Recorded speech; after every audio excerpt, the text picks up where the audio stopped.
buhay na pinagdadaanan ng bawat Pilipino ngayon, dapat maging practical tayo.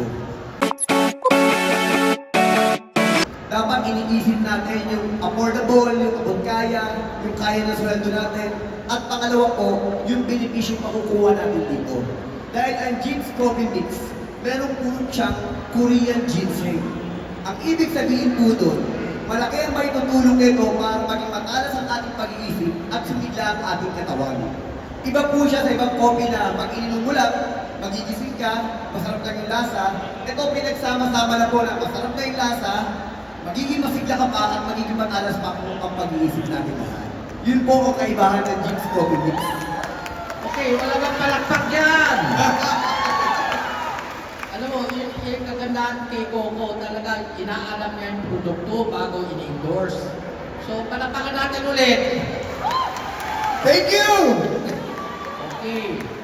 Sa akin naman, alam mo, nung naging number 1 ng Mega Sardines, at sinasabi namin, okay, kailangan may ibang produkto na naman kailangan.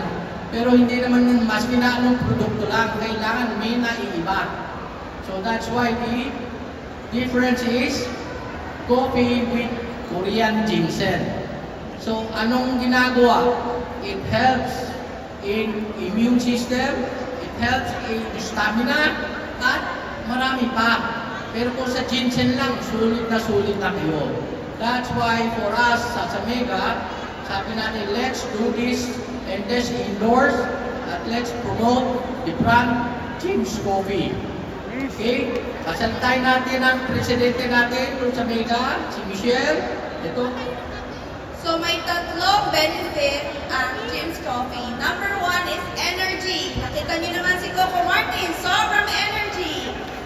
Number 2 is memory. So pag uminom kayo ng Jin's Coffee, gaganda ang memory niyo because of the Korean ginseng.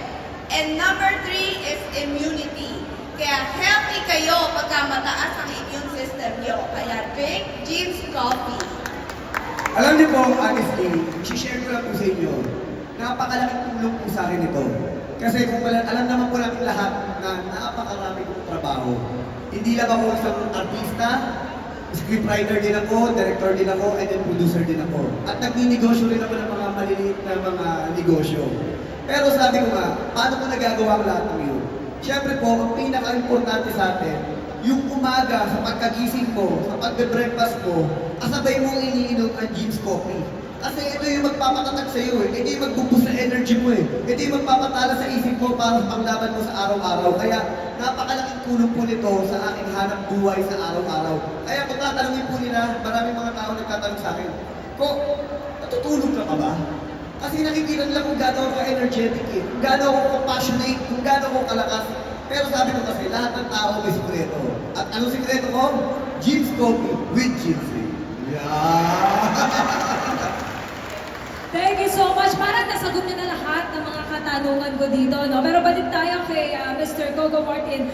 Ano naman ang pakiramdam mo na ngayon ay bahagi ka na ng Jin's family? Alam niyo po na pakasarap sa pakiramdam na pagkatiwalaan ka. Kasi hindi naman lahat ng tao, di ba? Kumbaga, pinag-aaralan mabuti yan. Tinitignan niya kung nababagay ba sa kanya, kung nararapat pa siya maging ambassador. Kasi siguro po, nung nakita po nila sa akin kung gaano ako ka-workaholic, kung gaano ako ka-hard worker, nakita nila yung representasyon, yung produkto ng Jin's Coffee na nababagay ko na sa pagkatao ko, na alam nila na ako bilang isang tao ay nire-represent ako ang lahat ng mga Pilipino na naghahanap buhay sa araw-araw. Yung araw-araw na lumalaban sa buhay. Kaya, nung kinuha nila ako as ambassador, sobra akong tuwa at sobra akong proud na proud.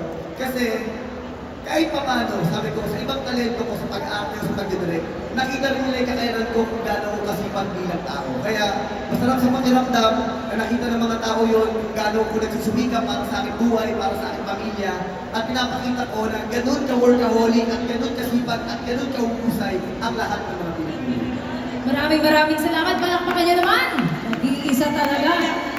At ngayon naman, meron tayong mga katanungan mula sa ating mga media friends. Maraming salamat also for being here. Umpisahan po natin from Modern Parenting.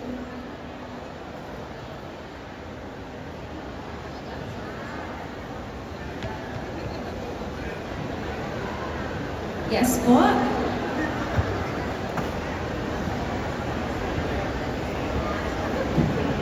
Hello. Okay. Oh, hi, Coco. Hi, good morning po. Good morning. Okay. Dahil usapan naman kape to, ngayon na meron ka ng endorsement again of a coffee, gaano na kayo kahalaga ang kape sa set? Kasi alam ko araw-araw na kayo nagtitaping, and syempre, in between breaks, I'm sure usapang kape and barkada yan. Alam niyo po, part na ng buhay natin to, hindi lang mga Pilipino, halos lahat ng mga tao. Di ba, every morning pagkagising natin, isa nga hindi na tayo nakakapag-almusal eh. Lagi ang inano natin kape. Kasi yung kape ang nag-boost sa atin eh, para magkaroon tayo ng lakas, ng energy. Sa totoo lang po, alam ko na marami na nakita, I'm sure nakita niyo sa social media ko. Sa set ko po, sa totoo lang, every morning, ang kape na iniinom namin doon, Jim's Coffee. At pinasusubukan din po namin sa lahat ng mga tao. Dito sa Malabon, marami akong location na dito na pinasubukan po talaga namin sa mga tao kung gano'ng kasarap ang Jim's Coffee, kung lahat ng mga hinahanap nila. Kasi hindi lang naman 3-in-1 ang Jim's Coffee, meron din kami 5-in-1, meron din kami 7-in-1. Talagang inaral po nila na kung ano yung mga benepisyo na maitutulong nito sa mga tao para magamit natin sa pang-araw-araw nating buhay. Ngayon, sa akin po, every time na kapag nagtatrabaho ako, kapag nag-taping ako, yun po kahit sa totoo, hindi ako nakakapag-breakfast dahil sa sobrang dami ng trabaho. Pero dahil nga po dito sa kape, kahit pa paano, tumatagal ako hanggang gabi para makapagtrabaho kasi ito nabubus ko yung lakas ko. Iniinom ko po siya yung breakfast, yung merienda, at minsan sa gabi kapag nararamdaman ko na tumutulog na ako. Kaya napakalaking tulong sa akin talaga ng Jim's Coffee. Yun po. Coco, may dadagdag lang ako. Ang Jim's Coffee, hindi mahapdi sa tiyan. Low acid siya, kaya maganda kahit hindi ka kumakain. Okay na okay sa tiyan. Ayan. Maraming salamat, Sir William. Okay. Alright. Follow up na lang before moving to the last, next question. Coco, I know na, busy kang tao and all, pero ngayon na, nasa edad ka na rin naman, ano ang definition mo na ngayon ng Pasko at bagong taon? Para sa akin po, honestly, hindi ko kwento lang. Alam niyo po, every Christmas and New Year, ayokong umaalis ng bansa. Kasi para sa akin po, yun po ang isa sa pinaka-importanteng araw para sa lahat ng mga Pilipino, ang araw ng Kapaskuhan. Di ba sabi nga natin, ang Pasko ay araw ng mga bata. Ang bagong taon ay para sa mga pamilya. Kumbaga, ayoko palagpasin yung pinakamasayang pagkakataon sa Pilipinas. Kumbaga, kapag ikaw, very po kasi ako eh. Sobrang mahal ko kasi ang pamilya ko.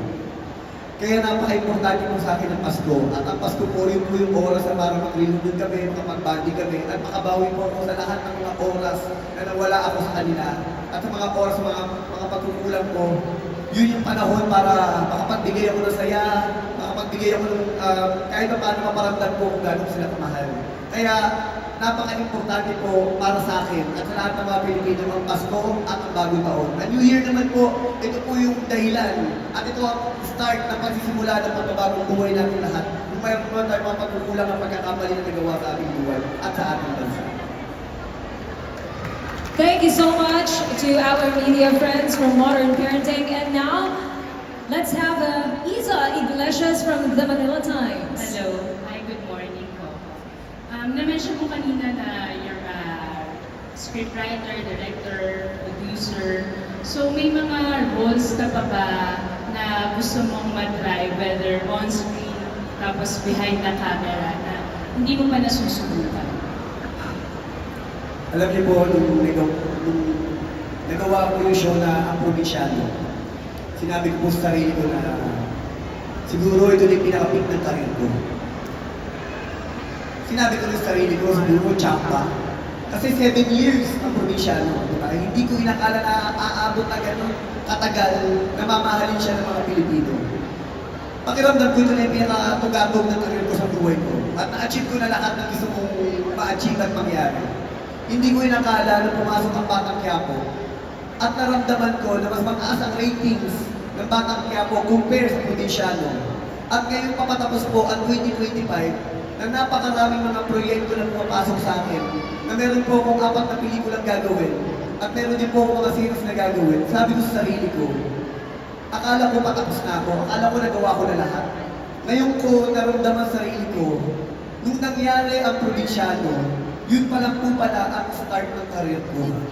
Kasi ngayong papasok ang 2026, ngayon papasok po ang 2026, napakaraming proyekto na pumasok po sa akin. Honestly, sinishare ko nga po sa mga kaibigan ko, hindi ko alam kung paano ko hahatiin ang sarili ko para gawin ang lahat ng mga proyekto.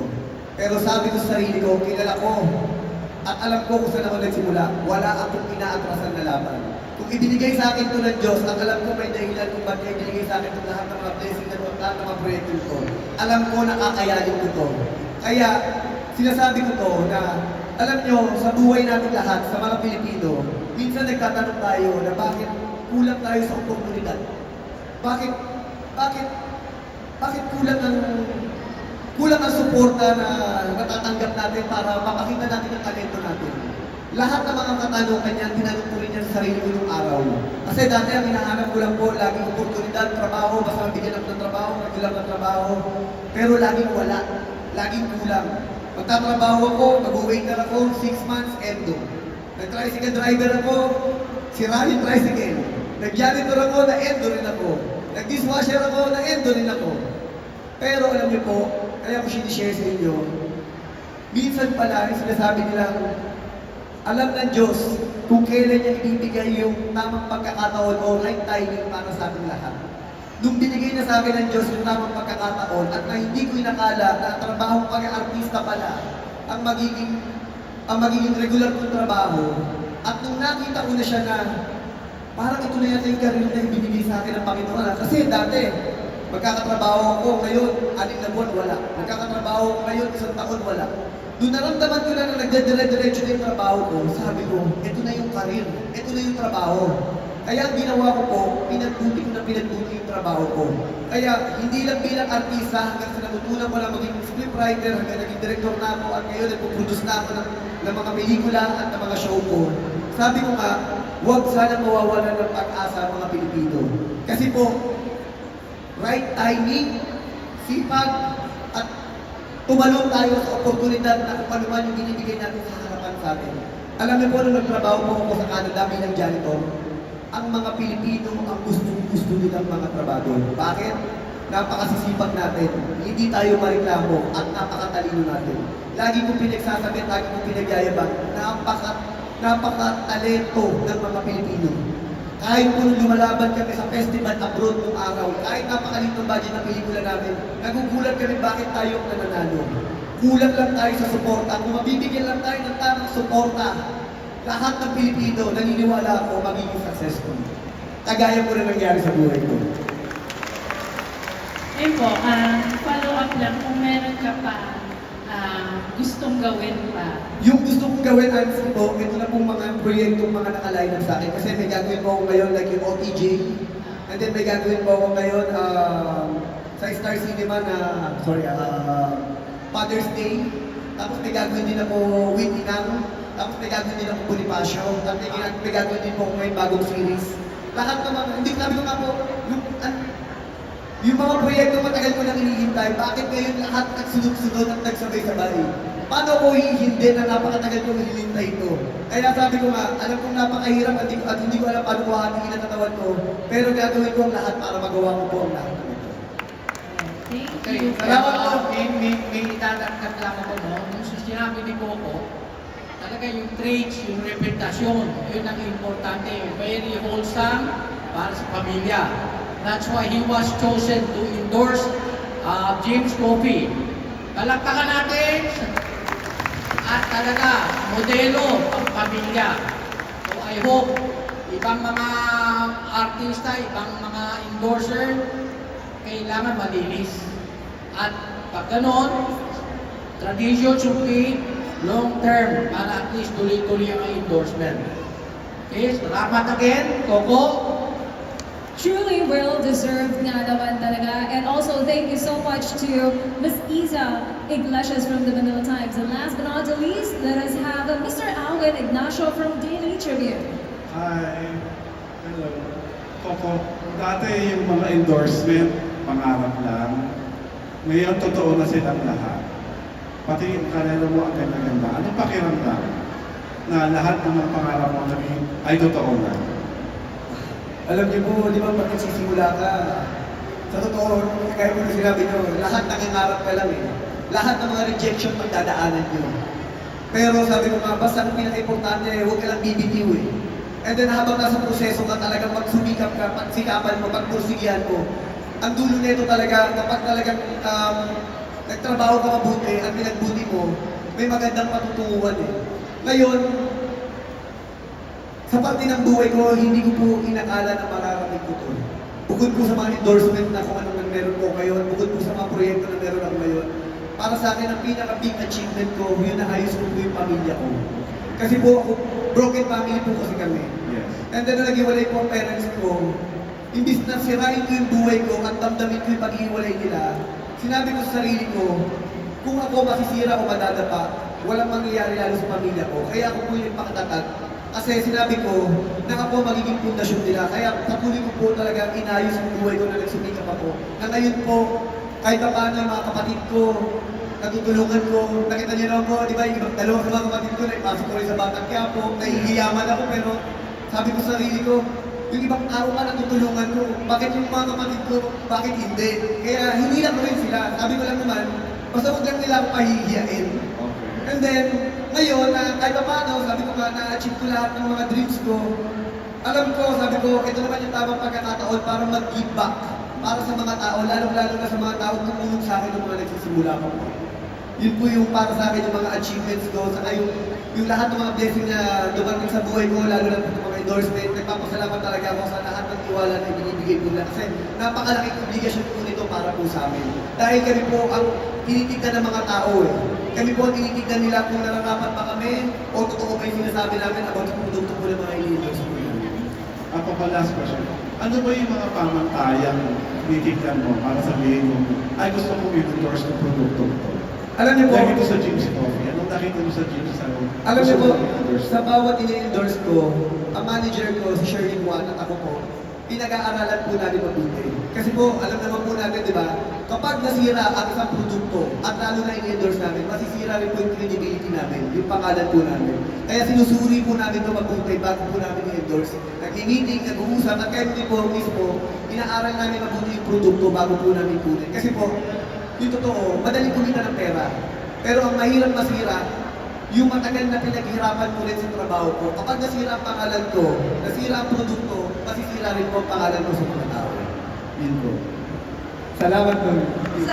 Sa tagal kong kilala si Coco, alam mo, si Coco ang pinakamabait at pinakamasipag na artista na nakilala ko. Sobra siyang humble and sobra siyang true, authentic siya.